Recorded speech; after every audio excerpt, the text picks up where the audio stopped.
देश की सबसे बड़ी मेडिकल प्रवेश परीक्षा यानी नीट को लेकर लगातार विवाद गहरा रहा है। लाखों छात्रों और अभिभावक जो हैं उनके बीच नाराजगी है, चिंता का माहौल। इसी बीच विपक्ष ने भी केंद्र सरकार पर हमला बोला है।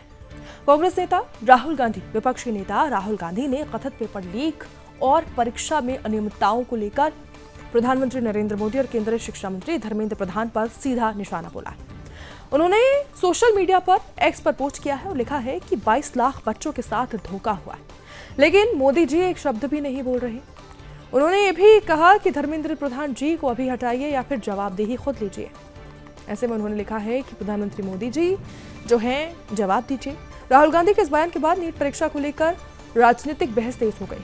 विपक्ष लगातार आरोप लगा रहा है कि केंद्र सरकार देश की सबसे अहम प्रतियोगी परीक्षाएं हैं उसमें विश्वसनीयता बनाए रखने में विफल रही।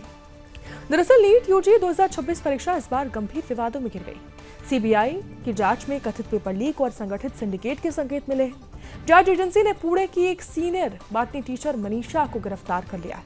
बताया यह भी जा रहा है कि एनटीए की ओर से जो नियुक्त जो है ये एक्सपर्ट जो है इसे रखा गया था, इसकी नियुक्ति हुई थी। सीबीआई के मुताबिक मनीषा मंधारे जो है उसको बॉटनी और जुलासी प्रश्न पत्रों तक विशेष पहुंच उसके पास थी। आरोप भी यह भी है कि अपनी जिम्मेदारी का उसने दुरुपयोग किया, पद का इस्तेमाल किया, चुनिंदा छात्रों तक परीक्षा के सवाल पहुंचाए। जांच एजेंसी का यह भी दावा है कि पुणे में गुप्त कोचिंग सेशन जो है वहां पर आयोजित किए जाते थे। छात्रों को वही सवाल दिए जाते थे, वही जवाब बताए जाते थे जो उन्हें पेपर में लिखने हैं, जो सवाल उनके परीक्षा में पूछे जाएंगे। जांच में यह भी सामने आया कि कथित तौर पर कुछ छात्रों को विशेष जो क्लासेस है वो दी जाती थी, प्रश्न पत्र और उत्तर जो है वो दिए जाते थे।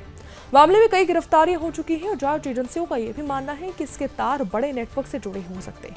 इस पूरे विवाद ने देश भर में परीक्षा प्रणाली और एनटीए की पारदर्शिता पर भी सवाल खड़े किए। करीब 22 लाख बच्चे जो हैं उन्होंने परीक्षा दी थी और अब बड़ी संख्या में छात्र अपने भविष्य को लेकर चिंता में दिख रहे हैं।